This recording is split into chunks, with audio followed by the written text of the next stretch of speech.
అందరికీ నమస్కారం. ప్రస్తుతం అసెంబ్లీలో జరుగుతున్నటువంటి వివాదాలు చూస్తుంటే జనసేన మంత్రులు టార్గెట్ గా టీడీపీ ఎమ్మెల్యేలు మాట్లాడేటువంటి మాటలు ఒకటో రెండో చిన్న ఇష్యూలు ఉంటాయి, చిన్న ఇబ్బందులు ఉంటాయి. వాటిని సామరస్యంగా పరుచుకునే పరిష్కారం ఉంటుంది. కానీ అసెంబ్లీ సాక్షిగా జనసేన సంబంధించి మంత్రులు గాని టార్గెట్ చేసుకుంటూ ఎందుకు ఇంత పెద్ద ఎత్తున విమర్శలు చేసుకుంటూ ఉన్నారు.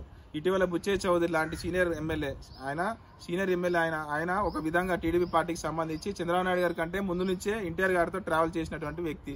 సో అలాంటి వ్యక్తే నాగబాబు గారు చేసినటువంటి వ్యాఖ్యలకు కూడా కౌంటర్ ఇస్తూ వచ్చారు.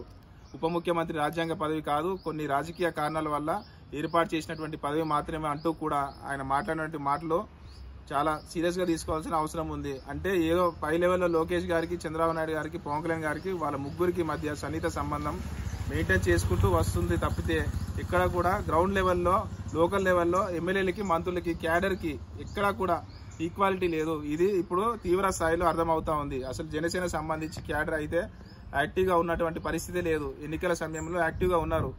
ఆ తర్వాత ఇప్పటికీ 16 నెలలు పూర్తి చేసుకుంది ఆంధ్రప్రదేశ్లో కూటమి ప్రభుత్వం అధికారంలోకి వచ్చి.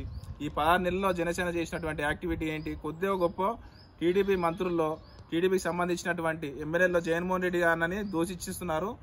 జగన్మోహన్ రెడ్డి గారు మా వైసీపీ కూటమి ప్రభుత్వాన్ని నిలదీస్తూ వస్తున్నారు. జగన్మోహన్ రెడ్డి గారు టీడీపీకి ఇచ్చినటువంటి హామీలపైన మాట్లాడుతూ అంటే కొట్లాడుతూ వస్తున్నారు. సో ఇద్దరి మధ్య అంటే వైసీపీ వర్సెస్ టీడీపీ రాజకీయం నడుస్తుంది. కానీ ఎక్కడా కూడా జనసేనకు సంబంధించిన రాజకీయ ప్రస్తావనే కనిపించట్లేదు. 100% స్ట్రైక్ రేట్తో మేము ఉన్నామని చెప్తా ఉన్నారు. వాళ్ళు 21 మంది ఎమ్మెల్యేలు గెలుచుకున్నామని చెప్తా ఉన్నారు. 2 ఎంపీలు గెలుచుకున్నామని చెప్తా ఉన్నారు. కూటమిలో 3 మంత్రులు ఉన్నామని చెప్తూ కీలక పోర్ట్ఫోలియో అన్నిటినీ కూడా పవన్ కళ్యాణ్ శాఖకే వచ్చినాయని చెప్పి వాళ్ళు చెప్తూ ఉన్నారు.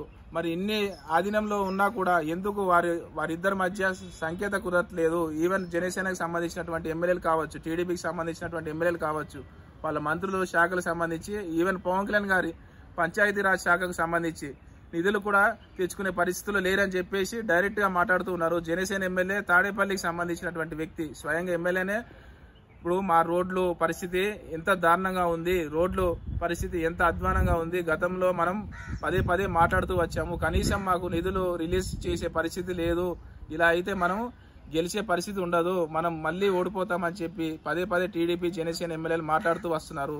సో ఈ తారాస్థాయిలో జరుగుతున్నటువంటి గొడవలకి, ప్రస్తుతం అసెంబ్లీలో జరుగుతున్నటువంటి గొడవలకి ఇవన్నీ చూస్తున్నప్పుడు ఖచ్చితంగా జనసేన టీడీపీ మధ్య సంకేత లేదనేది మనందరం రాష్ట్ర ప్రజలు గమనించవచ్చు. Thank you. ఇట్లా మీ పీ కోటేశ్వరరావు, కందుకూరు నియోజకవర్గం.